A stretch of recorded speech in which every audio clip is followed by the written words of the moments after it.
আল্লাহ আমার রব, এই রবি আমার সব। আসসালামু আলাইকুম রহমতুল্লাহি অবরাকাতুহু। আজকে আপনাদের সামনে জুম্মার অথবা জুমা ও শুক্রবার নামাজের ফজিলত নিয়ে আপনাদের সামনে কিছু কথা বলবো। সেটি হচ্ছে কোরআনের আলোকে জুমার ফজিলত। সূরা আল জুমাতে 62.9 যে দেয়া আছে, হে ইমানদারগণ, জুম্মার দিনে যখন সালাতের আজান আহ্বান করা হয় তখন তোমরা আল্লাহর স্মরণে ধাবিত হও এবং বেচাকিনা বা অন্য কাজ বন্ধ করে আল্লাহর ইবাদতে আসা উচিত সকলকে। হাদিসের আলোকে জুম্মার ফজিলত।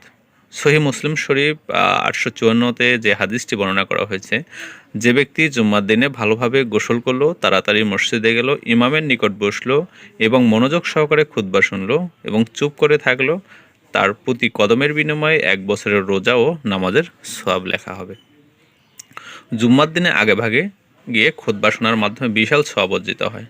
এই বিষয়ে বুখারীতে একটি হাদিস বর্ণনা রয়েছে, সেটি আপনাদের সাথে শেয়ার করব। রাসূল সাল্লাল্লাহু আলাইহি ওয়াসাল্লাম বলেন, আমাদের দিনগুলোর মধ্যে শ্রেষ্ঠ দিন হলো শুক্রবার। এই দিনে আদম আলাইহিস সালামকে সৃষ্টি করা হয়েছে, এই দিনে তাকে জান্নাতে প্রবেশ করানো হয়েছে এবং এই দিনেই তাকে জান্নাত থেকে বের করে দেওয়া হয়েছে। জুম্মার দিন একটি মর্যাদাপূর্ণ দিন, যেটি ইতিহাস সৃষ্টির একটি গুরুত্বপূর্ণ ঘটনা। জুম্মার দিন একটি মর্যাদাপূর্ণ দিন, ইতিহাসের সবচেয়ে বড় একটি দিন।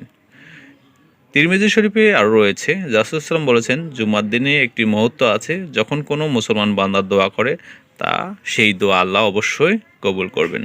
এই সময়কে বলা হয় সাআতে ইজাবা, অর্থাৎ দোয়া কবুলের বিশেষ মুহূর্ত আর কি। সুপ্রিয় প্রাণপ্রিয় বন্ধুরা, আসুন আমরা যেন মসজিদে গিয়ে নামাজ আদায় করতে পারি, ইচ্ছাকৃতভাবে কোনো নামাজ ছেড়ে না দেই। আল্লাহ তাআলার জন্য যে গুণগানগুলো আছে এটা যেন আমরা করতে পারি। আল্লাহ আমাদের তৌফিক দান করুক। আজকে এ পর্যন্ত বন্ধুরা, ভালো থাকুন, সুস্থ থাকুন।